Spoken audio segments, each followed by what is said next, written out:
Are you using a metal spoon to scoop your matcha powder? There are a few reasons why you may want to be using a Chashaku spoon instead. In this video, we're going to be talking about what the Chashaku is and why it works better for matcha than a normal metal spoon. This video is an excerpt from our book Matcha Masterclass, a 140-page guide on all things matcha. If you've ever wanted to learn more about matcha, like how it's made or the health benefits of matcha, you can get this book for free when you sign up in the description below. So what is a Chashaku? The Chashaku is a bamboo spoon designed to scoop matcha powder during the Japanese tea ceremony. Although the origins of this bamboo Chashaku date back to the tea ceremony, the Chashaku is now used by matcha lovers all around the world. Although it has a simple design, there are a few features that make it the perfect tool for scooping matcha, which we'll discuss next. The name simply translates to tea scoop, with cha meaning tea and shaku meaning scoop. The other two important tea utensils in the tea ceremony are the cha-sen, tea whisk, and chawan, or tea bowl. The Chashaku originated in China, and if you're familiar with the history of Japanese tea, you'll know that tea was originally brought to Japan from China by the monks. The Japanese monks would frequently go on missionary trips to China to learn techniques and philosophy from the Chinese monks. They found that the tea they were drinking really helped them stay alert and focused during long periods of meditation, and they eventually brought some tea back to Japan. The tea being consumed at the time was mostly ground, similar to what we would call matcha today. Of course, with ground tea, it becomes important to have a good spoon to scoop the powder, and so the Chashaku scoop was a necessity. These matcha Chashaku were originally designed out of metal or ivory, and they were introduced to Japan during the Muromachi period, from the 14th to 15th century. Eventually, tea masters and monks found that wood was a more effective material to use for the Chashaku, and the bamboo Chashaku was born. Benefits of the Chashaku. A Chashaku should be 18 centimeters in length, long enough to reach into a container, but short enough that it can be easily wielded. The spoon is almost completely flat, with the exception of a 48-degree bend at the end of the scoop. The Chashaku gets wider towards the scoop, so it's able to hold more powder.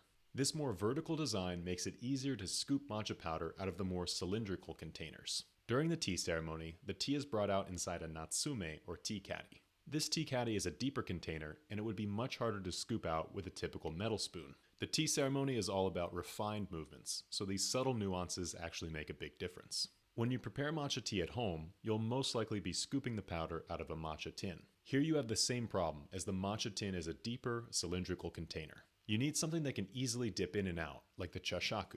Another benefit of the bamboo Chashaku is that it's not made from metal. Most spoons are made from metal, and this is thought to react negatively when it comes in contact with the powder. The Chashaku is made out of a slender piece of bamboo. The smooth outside of the bamboo is on the interior, and this is what is in contact with the matcha powder.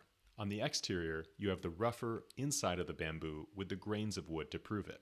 This has been sanded so it has a smoother texture, but it's still not quite as smooth as the interior. Finally, the Chashaku scoop is actually a great measurement tool. Later, we're going to discuss how to use the Chashaku as a measurement tool and how to use the perfect amount of matcha powder in every bowl of matcha tea. So if you ever take part in a Japanese tea ceremony, you'll notice that the tea master uses 2 scoops of matcha powder in each bowl of matcha tea. This may seem like an arbitrary amount of powder, but the Chashaku scoop is a surprisingly accurate way to measure out tea. The Chashaku is much more elegant than a teaspoon measure, and if you get the technique down, it can be almost as accurate. One heaping Chashaku scoop is equivalent to about 1/3 of a teaspoon of powder. By using 2 scoops of the Chashaku, you are between 1/2 and 1 teaspoon of powder, which is the perfect amount for preparing matcha in the Usucha style. Why is the Chashaku so small? The reason the scoop is so small is because if it were any larger, it would be difficult to maneuver in and out of the matcha tin or natsume. The design is perfectly minimal, and the small Chashaku scoop makes it easy to use and also practical as well. How to use the Chashaku. Using a Chashaku is quite simple. All you have to do is hold it by the thin part, just like you would a pencil, and dip the scoop into the matcha container. It makes no difference whether you're using the Chashaku in a matcha tin or natsume, as they both have the same general shape. Next, push the edge of the Chashaku into the matcha powder until you have as much powder on top as possible. Then you can simply lift the Chashaku scoop out of the container and very carefully place it over the matcha bowl or matcha sifter to dump it out. The hardest part about using a Chashaku is keeping the powder from falling off. It's very easy to scoop, but once you have a lot of matcha powder piled on top of the Chashaku, even the slightest mistake can cause it all to come falling off. It may take you a lot of practice until your hands are steady enough to scoop the powder without dropping any. How to clean the Chashaku. During the Japanese tea ceremony, the tea master will clean off the bamboo scoop with a fukusa. This is the towel that's kept completely dry, and it's meant to purify the chashaku not only physically, but symbolically as well. Purity is one of the 4 core principles of the Japanese tea ceremony, and one of the ways it's demonstrated is through the purification of the chashaku. You can do this as well at home to clean your chashaku. The most important thing is to not get your chashaku wet. Because it's made out of bamboo, the water will really soak into the chashaku and cause some problems over time. As long as you're only using it for matcha powder, it should really never get that dirty. Just simply wipe it off with a dry towel or tissue from time to time, and you should be able to keep it nice and clean. Of course, you're always going to have a little bit of a green tint to the chashaku, but this just means that it's well loved. Just like with the chasen or matcha whisk, the chashaku is made out of a single piece of bamboo. A single strip is taken off of the bamboo and it's slowly shaped and carved to have a bend towards the bottom for the scoop. If you briefly look at the chashaku, you can tell that it still resembles a stalk of bamboo. The notch in the middle has become a key design feature called Arigoshi, or ant's back hump. This was introduced by Sen no Rikyu in the 16th century and is now the standard across the chashaku.